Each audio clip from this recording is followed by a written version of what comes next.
नमस्कार प्रिय विद्यार्थियों, मैं प्रकाश राव समाधान क्लासेस के YouTube चैनल पर आपका हार्दिक स्वागत करता हूं, हार्दिक अभिनंदन करता हूं। अपन राजस्थान के इतिहास की MCQ प्रारंभ कर चुके हैं और इसमें मैं आपको एकीकरण की MCQ करवा चुका हूं। आज अपन बात करने वाले राजस्थान की प्राचीन सभ्यताओं के MCQ पे चर्चा। तो आइए मेरे साथ अपन एक एक क्वेश्चन को देखते हैं।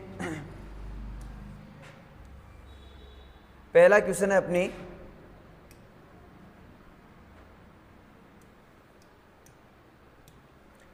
कालीबंगा का शाब्दिक अर्थ है। तो ऑप्शन ए है इसमें काला पत्थर, ऑप्शन बी है जूता हुआ खेत, ऑप्शन सी है काली चूड़ियाँ और ऑप्शन डी है उपयुक्त सभी। तो इसका सही आंसर है काले रंग की चूड़ियाँ। तो काले रंग की चूड़ियाँ जो है वो कालीबंगा का शाब्दिक क्या है, अर्थ है। कालीबंगा का शाब्दिक अर्थ की बात करें अपन तो क्या है, काले रंग की चूड़ियाँ।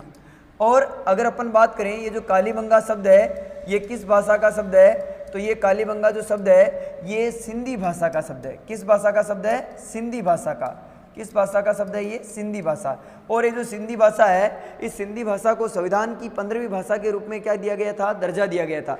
तो मूल संविधान में कुल कितनी भाषाएं थी, तो मूल संविधान में कुल 14 भाषाएं थी और 15वीं भाषा किसे बनाया गया था, तो सिंधी भाषा को बनाया गया। वर्तमान में कितनी मूल संविधान में कितनी भाषाएं हैं, तो 22 भाषाएं हैं। तो इसका किस भाषा का शब्द है ये, सिंधी भाषा का। और इसका शाब्दिक अर्थ क्या है, काले रंग की चूड़ियाँ। आगे चलते हैं अपन। नेक्स्ट क्वेश्चन है आपका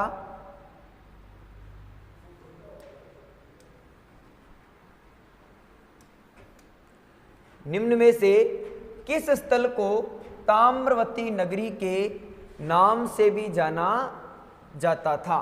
यानी ताम्रवती नगरी, कौन सी नगरी, ताम्रवती नगरी।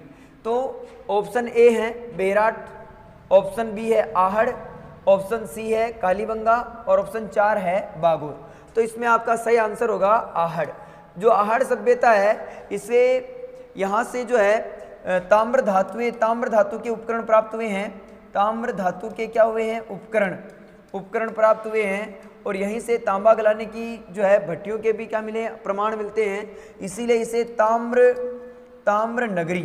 ताम्र नगरी सभ्यता के नाम से क्या किया जाता है, जाना जाता है। जबकि अपन बात करेंगे ताम्र जननी सभ्यता या ताम्र संचय सभ्यता किसे कहते हैं, तो गणेश्वर को कहते हैं। क्योंकि यहाँ से 99% ताम्र धातु पाई गई है, इसीलिए जो है गणेश्वर सभ्यता को ताम्र जननी कहा जाता है। और प्राचीन काल से तांबा निकाला जा रहा है इसलिए उसे ताम्र जननी कहा जाता है। लेकिन यहाँ से प्राप्त जो है धातु है उसमें ताम्र धातुओं के उपकरण सर्वाधिक मिले हैं, इसीलिए इसे ताम्र सभ्यता के नाम से क्या किया जाता है, जाना जाता है। इसके अलावा इसे धूलकोट सभ्यता भी कहते हैं। इसका स्थानीय भाषा में क्या नाम है, धूलकोट।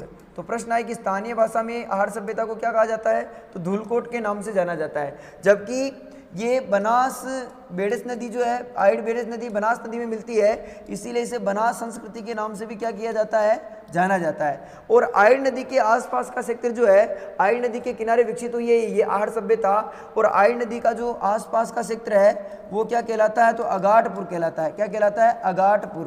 तो इसीलिए इस सभ्यता को अगाटपुर सभ्यता के नाम से भी जाना जाता है। तो अगाटपुर सभ्यता, बनास संस्कृति सभ्यता, धूलकोट सभ्यता, ताम्र नगरी सभ्यता, ये सब किसके नाम है, तो आहड़ के नाम है। और इस आहड़ सभ्यता की जो खोज है वो किसने की थी, तो 1953 में इसकी खोज की थी अक्षय कीर्ति व्यास ने। किसने की थी, अक्षय कीर्ति व्यास ने। जबकि इसका उत्खनन कार्य किसने किया था, तो इसका उत्खनन कार्य किया था RC अग्रवाल और HD सांकलिया, रतन चंद्र अग्रवाल और हसमुख धीरजलाल सांकलिया। आगे चलते हैं अपन। तीसरा क्वेश्चन है अपने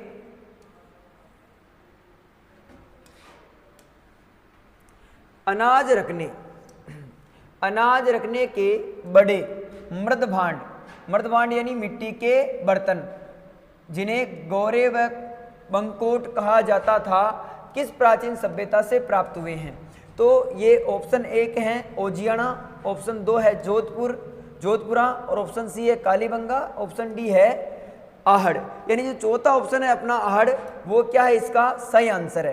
तो आहड़ में जो अनाज भंडारण के अनाज भंडारण के जो मृत भांड होते थे उन्हें क्या कहा जाता है? उन्हें कहा जाता है गोरे व कोट या गोरे व बंकोट के नाम से क्या किया जाता था? जाना जाता था।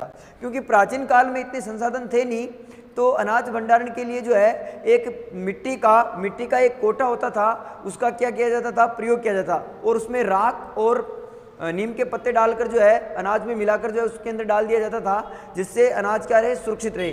लेकिन आजकल बहुत सारे संसाधन हो गए हैं, स्टील की कोटियाँ हो गई है, बड़ी बड़ी बक्से हो गए हैं, तो इसीलिए जो है अनाज उसमें सुरक्षित रखा जाता है। लेकिन पहले रखने के साधन क्या थे?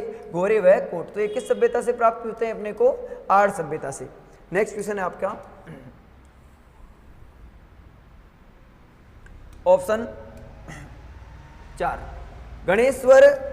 गणेश्वर सभ्यता के अवशेष चिन्ह उपस्थित हैं। यानी गणेश्वर सभ्यता के जो अवशेष है वो किस जिले से मिलते हैं अपने को? तो ऑप्शन ए है भीलवाड़ा, ऑप्शन 2 है हनुमानगढ़, ऑप्शन 3 है सीकर, ऑप्शन 4 है उदयपुर। तो इसका सही आंसर क्या है? सीकर। लेकिन आप ध्यान रखें, ये जो गणेश्वर सभ्यता है, ये गणेश्वर सभ्यता वर्तमान में किस जिले में है?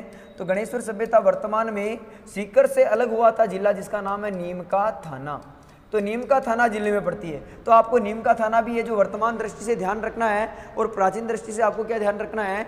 सीकर, यानी पहले किस जिले में थी? सीकर जिले में, और वर्तमान में किस में है? नीमका थाना जिले में। इस गणेश्वर सभ्यता की जो खोज है वो किसने की थी? तो इसकी खोज की थी आरसी अग्रवाल ने। किसने की थी? आरसी अग्रवाल ने। और आरसी अग्रवाल का पूरा नाम क्या है? रतन चंद्र अग्रवाल। और कब की थी इसने खोज? तो 1972 में। और किस नदी के किनारे हुई थी इसकी खोज? तो कांतली नदी के किनारे। किसके किनारे? कांतली नदी के किनारे। आगे चलते हैं अपन। नेक्स्ट प्रश्न है अपना, देखो, कालीबंगा सभ्यता को सर्वप्रथम प्रकाश में लाने का श्रेय दिया जा सकता है। तो ऑप्शन 1 में है बीबी लाल, ऑप्शन 2 में बीके थापर, ऑप्शन 3 में एमडी खरे, और ऑप्शन 4 में अमलानंद घोष। वैसे ये जो चारों ऑप्शन है, ये चारों ऑप्शन जो चारों पुरातत्ववेता है, ये चारों पुरातत्ववेता कालीबंगा सभ्यता से संबंधित है। लेकिन कालीबंगा सभ्यता को सर्वप्रथम प्रकाश में लाने का जो श्रेय जाता है वो किसे जाता है? अमलानंद घोष को। ए घोष को ही क्या कहते हैं? अमलानंद घोष। और इन्होंने जो है 1952 में जो है कालीबंगा सभ्यता की सर्वप्रथम जो है क्या की थी? खोज की।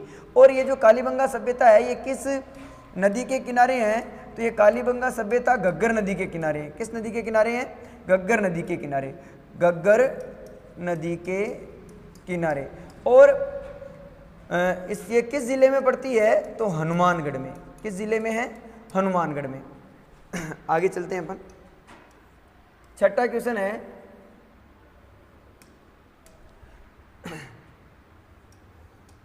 बेराट में किस सभ्यता के अवशेष प्राप्त हुए हैं?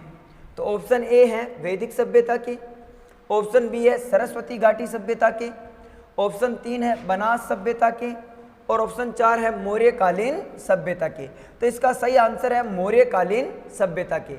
अपन ने बात की थी, अपन ने पढ़ा था बेराट सभ्यता, तब अपन ने चर्चा की थी कि मौर्य वंश के शासक हुए थे सम्राट अशोक। मौर्य वंश के शासक कौन हुए थे? सम्राट अशोक। सम्राट अशोक चंद्रगुप्त मौर्य के पुत्र थे। और सम्राट अशोक ने जो है बौद्ध धर्म के प्रसार के लिए जो है शिलालेख लिखवाए थे, और इन्हीं का एक लघु शिलालेख जिसका नाम था भाब्रू। ये भाब्रू शिलालेख जो है किस पहाड़ी से? बीजक की पहाड़ी से।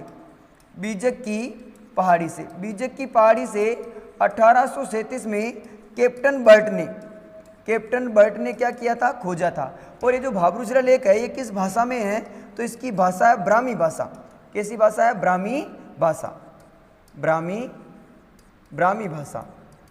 ब्राह्मी भाषा किसे कहते हैं? तो अशोक के जो शिलालेख है वो ब्राह्मी, ख्रोष्टी, प्राकृत, अरेमाई, कोई यूनानी भाषा में लिखे हुए हैं।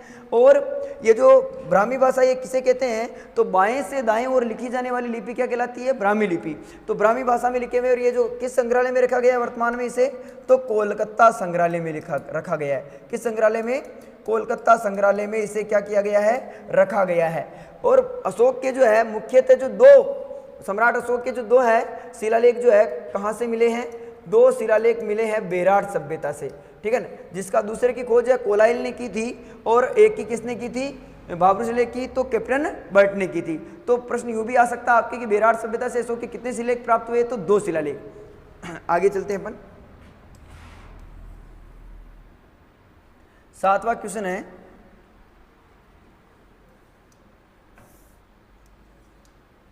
सन 1837 में बीजक पहाड़ी बेराट स्थित अशोक के शिलालेख को किसने खोजा था, तो अभी बात की अपन ने। ऑप्शन है कैप्टन बर्ट, ऑप्शन सी है colonel James Tod, option captain Hawkins और आर.सी. अग्रवाल। तो किसने की है, ऑप्शन 1 सही है, कैप्टन बर्ट ने। और कैप्टन बर्ट ने 1887 में, सॉरी क्षमा प्रार्थी, 1837 में बीजक की पहाड़ी से, किस पहाड़ी से, बीजक की पहाड़ी से जो है भाभरू शिलालेख की क्या की थी, खोज की थी। आगे चलते हैं अपन। नेक्स्ट प्रश्न है आपकी, राजस्थान में बौद्ध संस्कृति के अवशेष कहाँ मिले हैं, तो ऑप्शन ए है गोसुंडा, ऑप्शन 2 है ओशिया, ऑप्शन 3 है नागदा, ऑप्शन 4 है बेराट। तो आपको ध्यान रखना है कि कहाँ से प्राप्त हुए हैं, तो बेरार सभ्यता से, ठीक है ना। इसी बेरार सभ्यता से आप ऐसे भी याद रख सकते हो, बै से बौद्ध और बै से बेराट। तो बौद्ध धर्म के जो प्रमाण है वो राजस्थान में किस सभ्यता से प्राप्त होते हैं, तो बेरार सभ्यता से। और ये जो बेरार सभ्यता है ये कहाँ पर पड़ती है वर्तमान में, तो कोटपुतली बहरोड में। किस जिले में पड़ती है, कोटपुतली बहरोड में। लेकिन वर्तमान में आप ध्यान रखें, वर्तमान में तो कोटपुतली बहरोड में पड़ती है, लेकिन पूर्व में पहले किस जिले में पड़ती थी, तो पूर्व में ये जयपुर जिले में पड़ती थी। किस जिले में पड़ती थी, जयपुर जिले में पड़ती थी। और इसी बेरार से बात महात्मा बुद्ध की प्रथम ज्ञात मानव क्या मिली थी, मूर्ति मिली थी। और इसी बेरार से जो है बौद्ध स्तूप, बौद्ध चैत्य और बौद्ध विहार, इनका क्या मिलता है, उल्लेख मिलता है। यहाँ से इनकी क्या मिलती है, जानकारी मिलती है। तो बौद्ध धर्म का, बौद्ध संस्कृति के जो प्रमाण है वो राजस्थान की किस सभ्यता से प्राप्त होते हैं, बेरार सभ्यता से। आगे नेक्स्ट क्वेश्चन में चलते हैं अपन।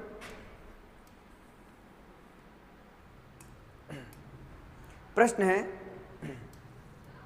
गिलोंड किस नदी के किनारे पर स्थित है, तो ऑप्शन ए है बनास, ऑप्शन सी है बी है कोठारी, ऑप्शन सी है खारी और ऑप्शन डी है कांतली। तो इसका सही आंसर क्या है, बनास नदी। बनास नदी के किनारे कौन सी सभ्यता विकसित हुई है, गिलोंड। और ये गिलोंड कहाँ पर पड़ती है, तो गिलोंड सभ्यता पड़ती है आपके राजसमंद में। कहाँ पर पड़ती है, राजसमंद में। और ये बनास नदी के किनारे विकसित हुई थी, बनास नदी के किनारे विकसित हुई है। और अगर अपन बात करें हड़प्पा सभ्यता की, तो इसे हड़प्पा सभ्यता का, समाप्रार्थी में आहड़ सभ्यता का सबसे बड़ा क्या माना जाता है, स्थल माना जाता है। तो आहड़ सभ्यता का सबसे बड़ा स्थल कौन सा है, गिलोंड है। ठीक, कौन सा है, गिलोंड स्थान है। ठीक है, आगे चलते हैं अपन। नेक्स्ट प्रश्न है, मध्यमिका नगरी किस जिले में स्थित है, तो ऑप्शन 1 है नागौर, ऑप्शन 2 है जोधपुर, ऑप्शन 3 है उदयपुर, ऑप्शन 4 है चित्तौड़गढ़। तो इसका सही आंसर क्या है, चित्तौड़गढ़। यानी जो सीवी जनपद था, जनपद युग में सीवी जनपद था, और इसी सीवी जनपद की राजधानी कौन सी थी, इसी की राजधानी थी मध्यमिका। और मध्यमिका को क्या कहते हैं, नगरी। और वर्तमान में जो है इसे क्या कहा जाता है, चित्तौड़ कहा जाता है। क्या कहा जाता है, चित्तौड़गढ़ कहा जाता है। ठीक है ना। अगर मेवाड़ की बात करें, संपूर्ण मेवाड़ की, तो फिर अपन उदयपुर को भी क्या मान सकते, सही मान सकते हैं। लेकिन मुख्यतः सही आंसर क्या है इसका, चित्तौड़गढ़ है। ठीक है। तो इस प्रकार से जो है ये अपना 10वां क्वेश्चन था। इसके बाद में अपन एक नई सीरीज लेके आऊँगा, एक नया टॉपिक लेके आऊँगा मैं आपके लिए। धन्यवाद।